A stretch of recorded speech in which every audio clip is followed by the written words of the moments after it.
আজ সরস্বতী পুজো, আর পুজোতে ভোগের খিচুড়ি খাবো না সেটা কি হয়? ছোটোবেলায় স্কুলের পুজোর সেই খিচুড়ির কথা এখনও মনে পড়ে। তাই দুজনে মিলে বাড়ির পুজো সেরে আমাদের ডিপার্টমেন্টের পুজো থেকে ঘুরে এসে খিচুড়ির প্রস্তুতি শুরু করলাম। প্রথমে মুগ ডালটাকে ভেজে নিয়ে ভালো করে ধুয়ে নিয়েছি।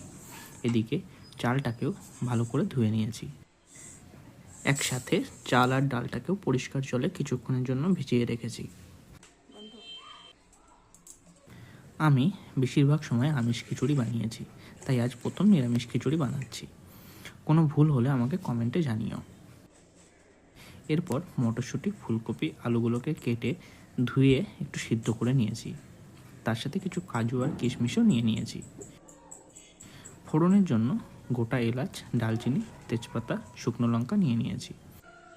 এদিকে চাল আর ডালটাকে একসাথে প্রেশার কুকারে দিয়ে ফুটে উঠলে উপরের এই ফেনাগুলোকে ফেলে দিয়ে পরিমাণ মতো লবণ, হলুদ, জিরে গুঁড়ো, ধনে গুঁড়ো, কাশ্মীরি লঙ্কার গুঁড়ো দিয়ে 2 সিটি দিয়ে নিতে হবে। সাথে একটু কাঁচা লঙ্কাও অ্যাড করেছি।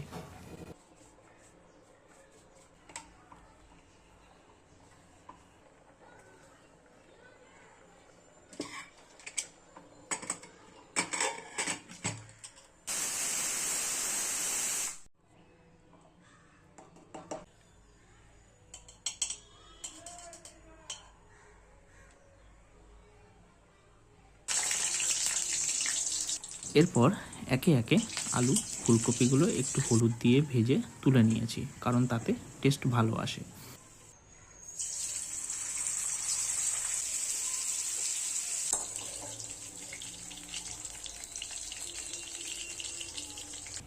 এদিকে কাজু বাদাম ও কিশমিশগুলোকেও ভেজে নিয়েছি।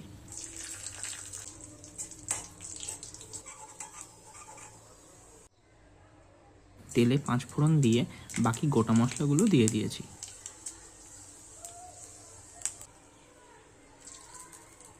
ভাজা সবজিগুলো দিয়ে পরিমাণ মতো লবণ দিয়ে আরও একটু মিশিয়ে নিয়েছি। এরপর প্রেশার কুকারে মিক্সটা দিয়ে অল্প চিনি দিয়ে একটু নাড়িয়ে নিলেই রেডি নিরামিষ খিচুড়ি।